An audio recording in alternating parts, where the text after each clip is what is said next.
Wow. I've been up here a lot. I've never seen a crowd like this. I think we need a ballroom, and that's happening. It's going to be a beautiful ballroom. This is really a lot of people, most I've ever seen in this room. And we're here for a very serious purpose, very serious purpose. Something's out of control, but we're going to put it in control very quickly like we did on the southern border. I'm announcing a historic action to rescue our nation's capital from crime, bloodshed, bedlam, and squalor, and worse.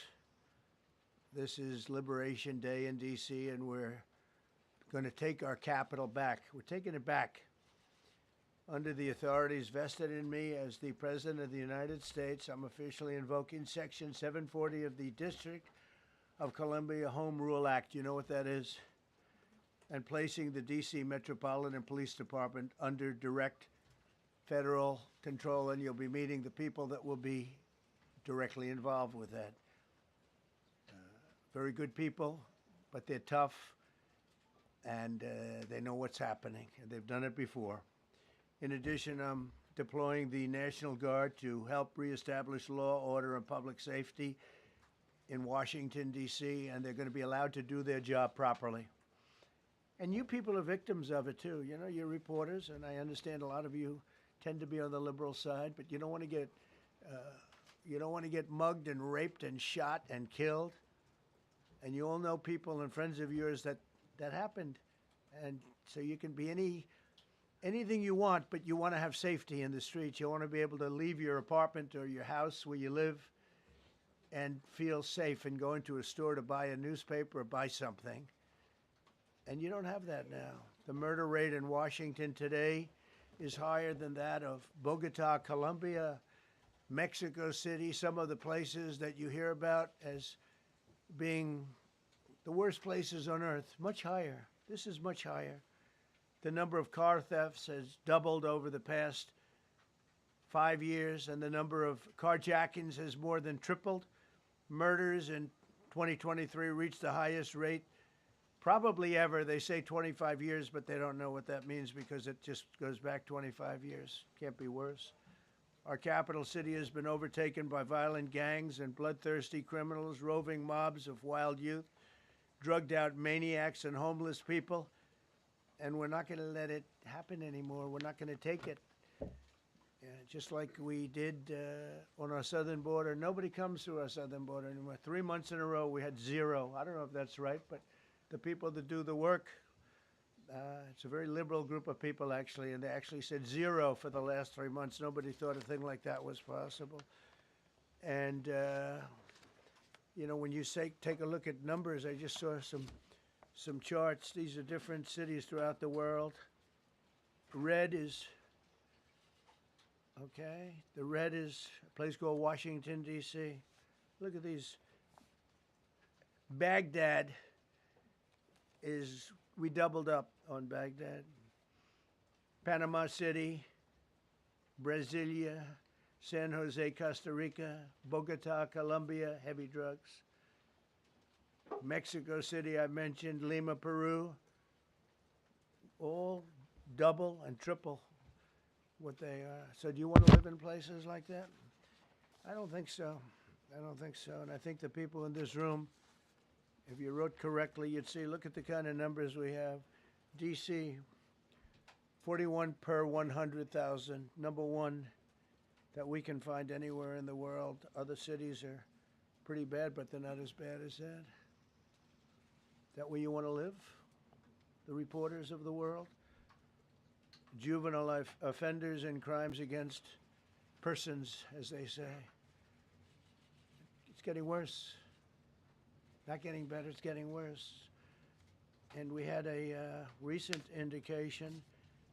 There was a story about a man who was just left. He quit because he was asked to do phony numbers on crime. And we're going to look into that. I think Pam is going to be looking into that. But he was asked by the city, I guess, that we don't want to show the real numbers. Let me do numbers so it looks like it's going down. Not going down. And under Biden, it was a disaster. And nobody did anything about it. We're going to do things about it like you wouldn't believe. Every American has a constitutional right to be able to access and petition their government in safety, and countless federal officials and employees likewise have the right to carry out their jobs in peace without being shot. As you know, I lost a very good person a while ago, was shot waiting for his wife. He was in the car. They robbed his car. They shot him. They killed him like it was nothing to it. She was walking to the car. It's a horror show. This issue directly impacts the functioning of the federal government and is a threat to America, really. It's a threat to our country. We have other cities also that are bad, very bad. You look at Chicago, how bad it is. You look at Los Angeles, how bad it is. We have other cities that are very bad. New York has a problem. And then you have, of course, Baltimore and Oakland. We don't even mention that anymore. They're so far gone. We're not going to let it happen. We're not going to lose our cities over this. And this will go further. We're starting very strongly with D.C., and we're going to clean it up real quick, very quickly, as they say. Days ago, a former member of the DOJ staff was savagely beaten by a band of roving thugs after defending a young woman from an attempted carjacking. He was left dripping in blood. He thought he was dead with a broken nose and concussion. Can't believe that he's alive. He can't believe it. In June, a 21-year-old congressional intern was tragically killed after being hit by a stray bullet in a drive-by shooting. A former Trump administration official named Mike Gill, fantastic person, was murdered last year in cold blood in a carjacking blocks away from the White House. We all knew him. Great person. Waiting for his wife as she was walking to the car. A Democrat congressman was also carjacked at gunpoint not far from the Capitol. And in 2023, an aide to Senator Rand Paul was stabbed in the chest and head by a demented lunatic as he walked down the street, just absolutely for no reason. Horrifically, last July 4th weekend, a 3-year-old girl was shot in the head and killed while sitting in a car near the Capitol. It's becoming a situation of complete and total lawlessness. And we're getting rid of the slums, too. We have slums here. We're getting rid of them. I know it's not politically correct. You'll say, oh, so terrible. No, we're getting rid of the slums where they live. Caravans of mass youth rampage through city streets at all times of the day. There are ATVs, motorbikes. They travel pretty well. Entire neighborhoods are now under emergency curfews. Just this past weekend, gunfire went through, and you saw that, the Navy Yard.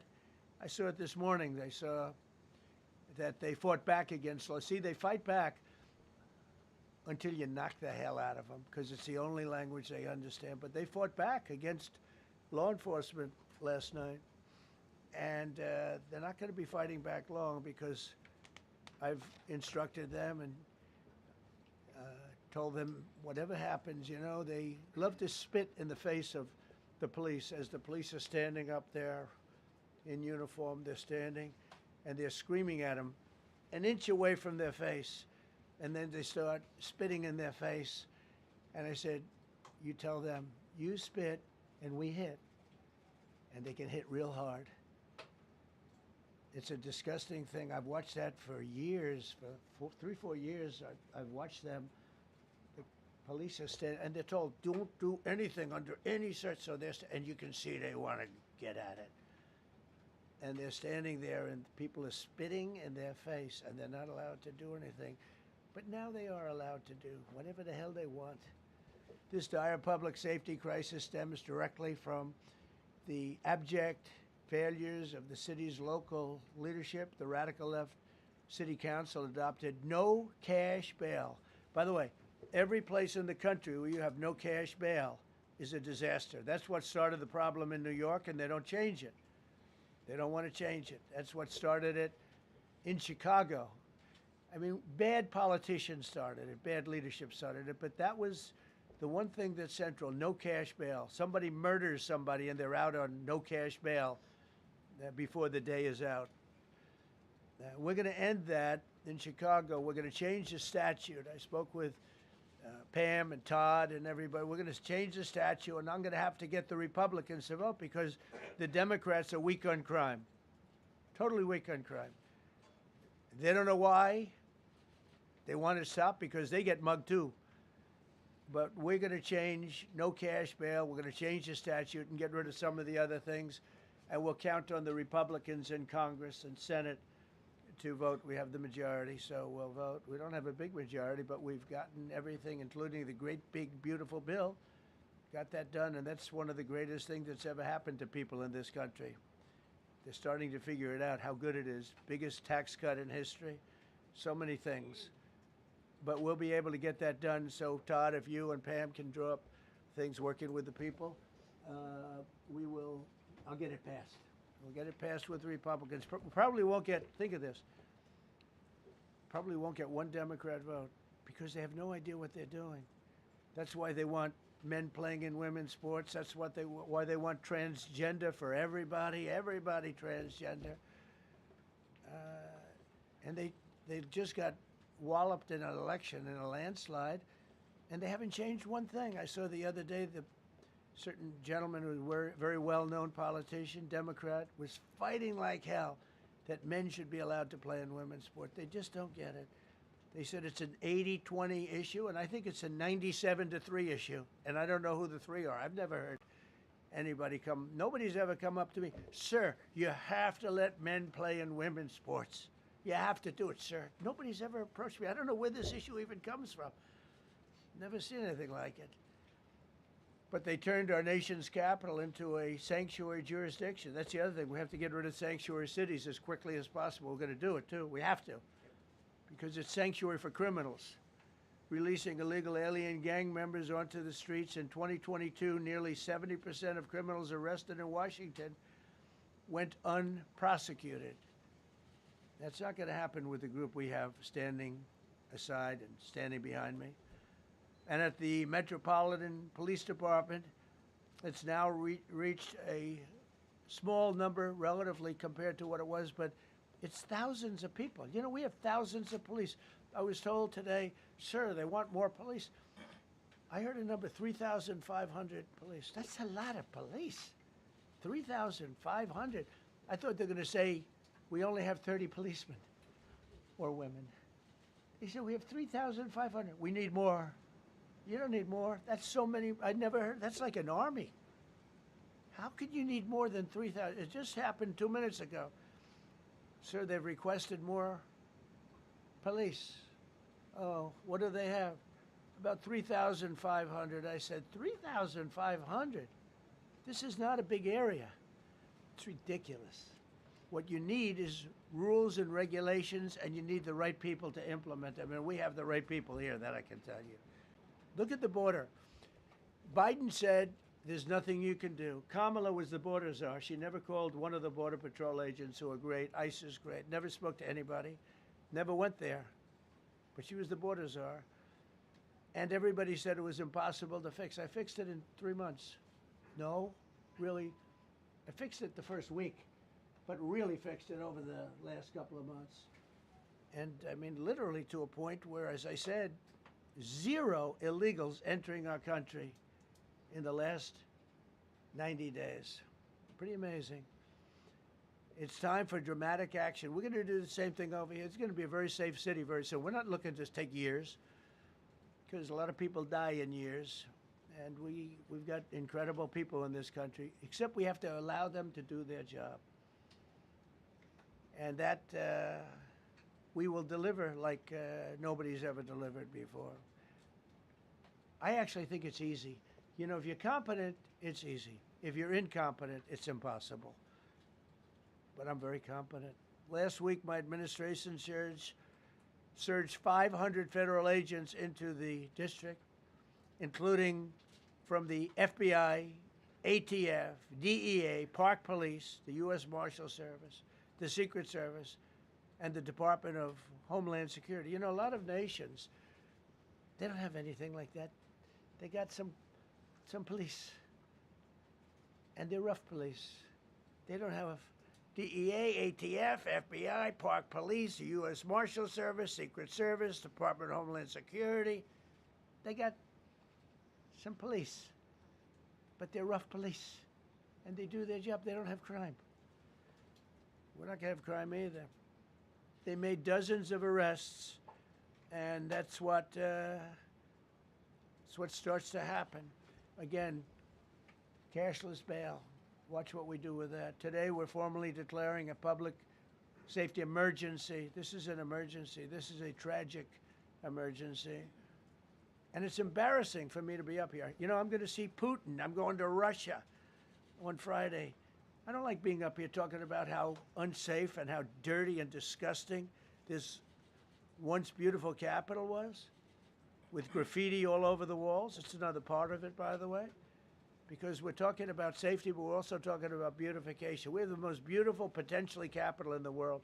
We always had. But people come from Iowa, they come from Indiana, they come and then they get mugged. Not going to happen. Keep coming, because by the time you get your trip set, it's going to be safe again, and it's going to be clean very quickly. We're going to replace the medians that are falling down all over the roads. We're going to replace the potholes. We're going to put a nice new coat of asphalt over the top. No, we don't have to rip the road out and spend 7 years building a new road because they cut everything. Because some designer said, well, we need a 1/4 of an inch more turn for safety reasons. No, we're going to do it right. We're going to get it done quickly. So today we're declaring public safety emergency in the District of Columbia, and Attorney General Pam Bondi, who's fantastic, is taking command of the Metropolitan Police Department as of this moment. And I'll be making the appropriate notifications to Congress and to the mayor, our new DEA administrator, who's one of the top in the country. He better be Terry. If you're not, I'm going to get rid of you so fast. Terry Cole. Terry, thanks. Very good. We just got him. Most highly recommended person. And you'll be designated as the interim federal commissioner of the Metropolitan Police Department. Okay? And you run them tough. They're good. You have a lot of good people. You have people that shouldn't be there. You also have people that shouldn't be there. They got in there because of woke. But you have a lot of great police. And those people are the ones that want to help you. This city will no longer be a sanctuary for illegal alien criminals. We will have full, seamless, integrated cooperation at all levels of law enforcement, and we'll deploy officers across the district with an overwhelming presence. You'll have more police, and you'll be so happy because you'll be safe.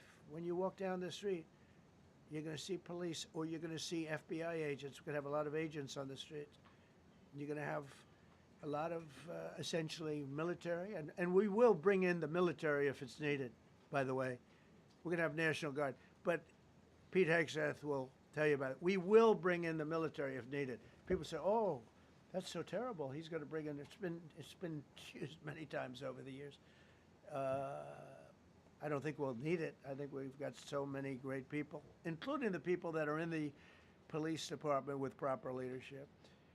They'll immediately begin massive enforcement operations targeting known gangs, drug dealers, and criminal networks to get them the hell off the street, maybe get them out of the country, because a lot of them came into our country illegally. They shouldn't have been allowed in. They come from Venezuela. They come from all over the world. We're going to get them the hell out. They won't be here long. But some of these people, a lot of them, are homegrown criminals. And these are bad people. These are rough people.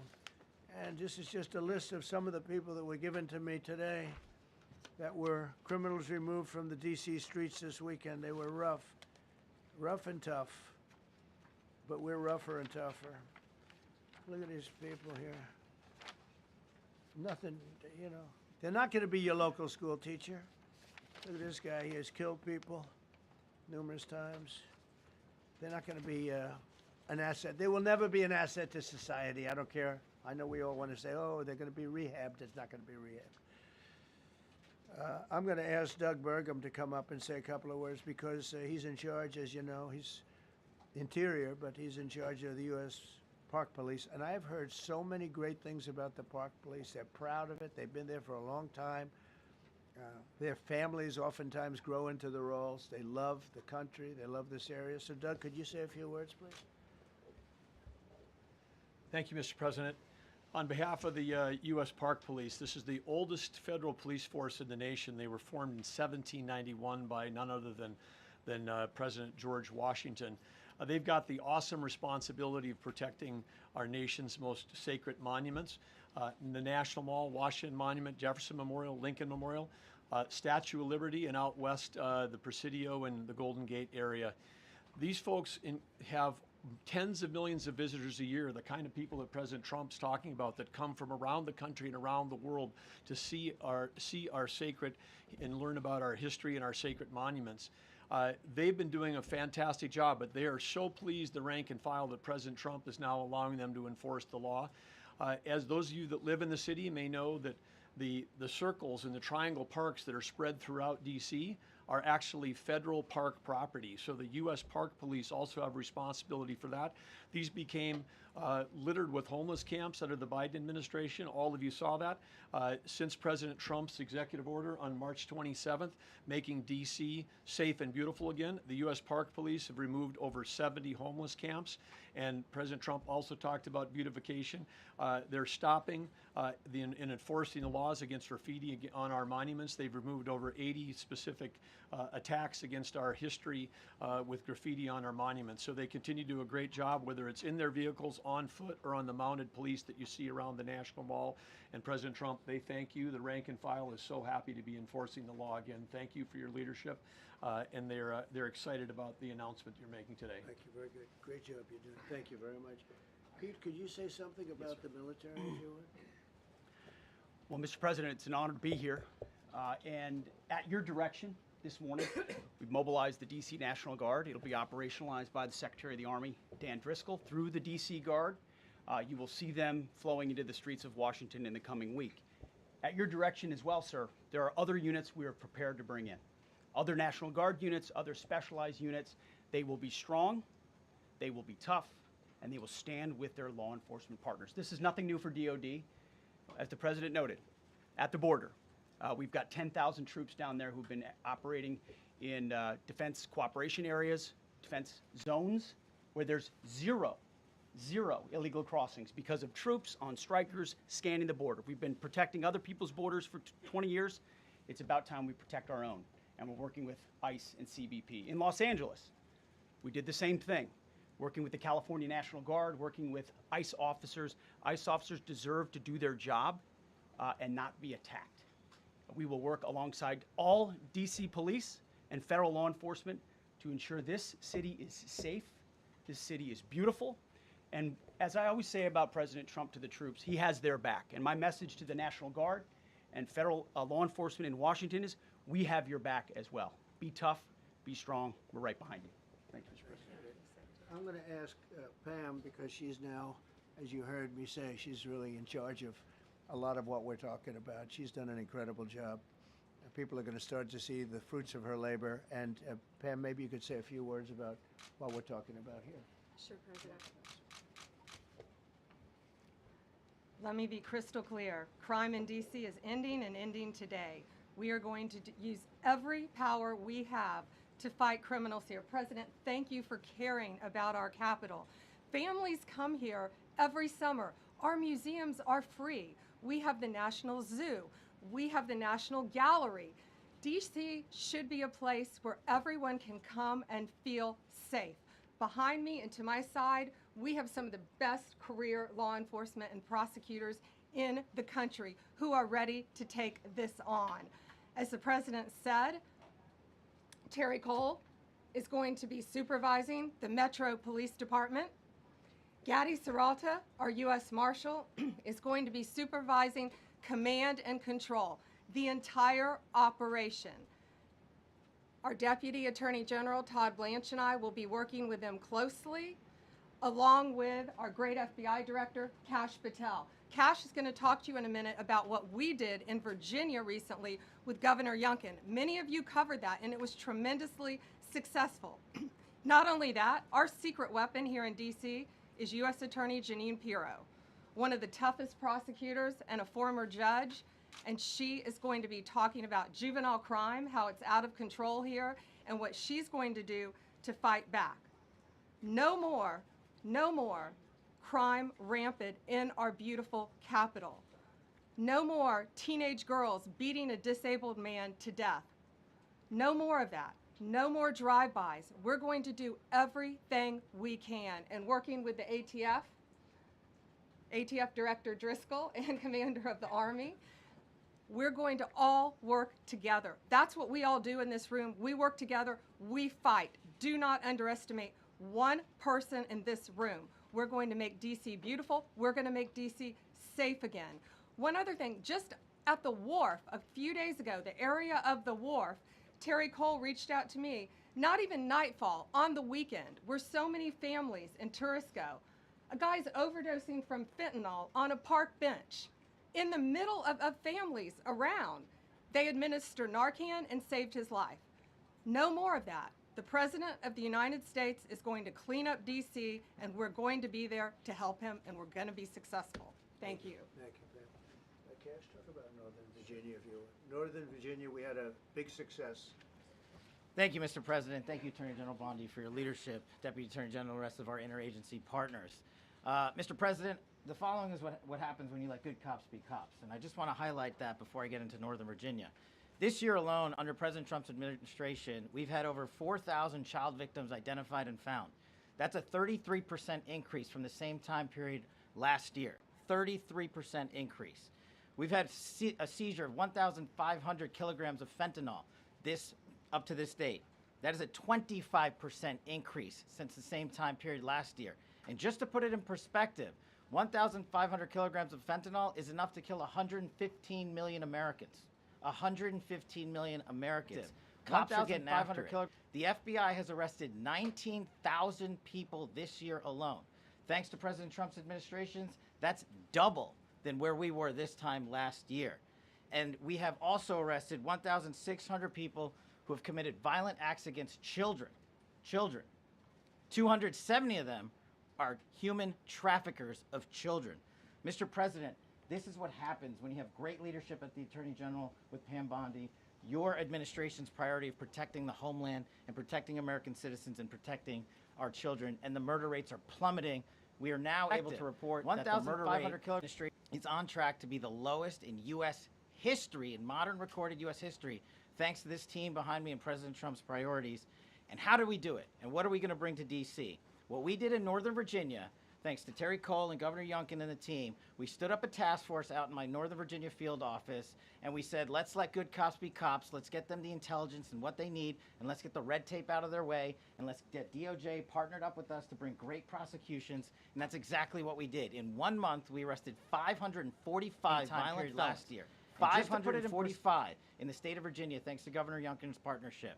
And that simplicity in law enforcement is what's coming to Washington, D.C. When you let good cops be cops, when you give them the intel they need, when you work with our Homeland Security Task Force, when you work with Terry and Gaddy and I go way back to Miami, these guys are great leaders of the respective departments and law enforcement capacities. And when you have the DOJ and President Trump driving behind this mission, we are going to clean up Washington, D.C., and we're going to do it the right way, the lawful way, and we're going to make sure Washington, D.C. is safe again. Thank you, Mr. President. Thank you, Attorney General. Thank you very much. Good job. Thank you, Cash. So the process begins right now. It actually started over the weekend, and we confronted a lot of very bad people. But it's going to be something that will be pretty amazing to you as you watch it. And I think most of you say it's a beautiful thing to do it right.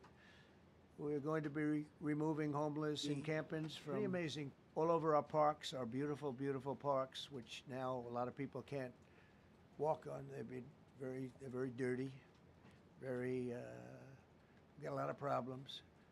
But we've already started that. We're moving the encampments away, trying to take care of people. Some of those people, we're moving. We don't know how they even got there. Some of those people are from different countries, different parts of the world. Nobody knows who they are. They have no idea, but they're there. We're getting rid of the people from underpasses and public spaces from all over the city. There are many places that they can go, and we're going to help them as much as you can help. But they'll not be allowed to turn our capital into a wasteland for the world to see. The Metropolitan Police Department and the federal authorities will be supported in the effort, a really big effort. The 800 DC National Guardsmen that we'll put on, and much more if necessary, much more. You remember I said, I offered 10,000 once. Remember I said to a certain person, person who I thought always was highly overrated, not very competent. But I said, if you need them, we'll give you 10,000 of the military or the National Guard. They turned me down. But if necessary, we're going to move service members directly to joining the Guardsmen. And that'll take place very rapidly, and that'll be done in conjunction with Pam and with Pete and everybody else. Washington, D.C. should be one of the safest, cleanest, and most beautiful cities anywhere in the world. And we're going to make it that. We're going to make it safe. We're going to make it smart. We're going to make it beautiful, so beautiful. Some of the buildings, we're going to add to it. You see what we've done at the White House. White House is a whole different building. I do that in my part-time because it's a natural instinct as a real estate person. I was very good at that, and I was very good at fixing things up. I like fixing things up. You see what's happening. The marble floors are being reinstalled, renovated, fixed. The whole place is becoming very beautiful. We're going to be adding a magnificent ballroom, most beautiful ballroom, I think, anywhere. We need it. I would have certainly loved to have had it today. I think we would have filled it up. A lot of you are standing outside, can't get in this room. I have never seen the room like this, which tells me that you want to talk about, I mean, this was a D.C. news conference. It tells me that you want to talk about crime in D.C. and beautification of D.C., but I'm going to put that, that's easy. And I think, frankly, fixing the crime with the pros, fixing the crime is easy, too. A person who I've known for a long time, and she's been incredible. She was a fantastic, one of the best ever district attorneys in New York. She was in Westchester, and she became a judge, very successful judge. And then she went into show business because she was such a good DA and such a good judge, tough judge, but fair, always fair. Nobody ever complained about that, but she was tough. And because of that and her reputation, she went into showbiz. So a lot of people don't, you know, they think of Janine as showbiz. Actually, showbiz was not her thing. It was, and she did great. She was on, along with a couple of other of my friends, on the #1 show. And she did great, but this is what she loves doing. This is really her baby. What she's going to do is going to be incredible. And I'd like to speak for just a few seconds on what she has in mind, what she wants to do. We're going to be appointing some judges. You know, we have some open spots, and we're going to take people, because the judges are letting killers out. They just say, go, that's okay, don't worry about it. So we're putting some, Pam recommended, Todd recommended, some judges that are great. Janine recommended. Janine's given me 3 great candidates already. We have about 10 open spots, and we can probably create some more. We need them. Janine, would you say a few words, please?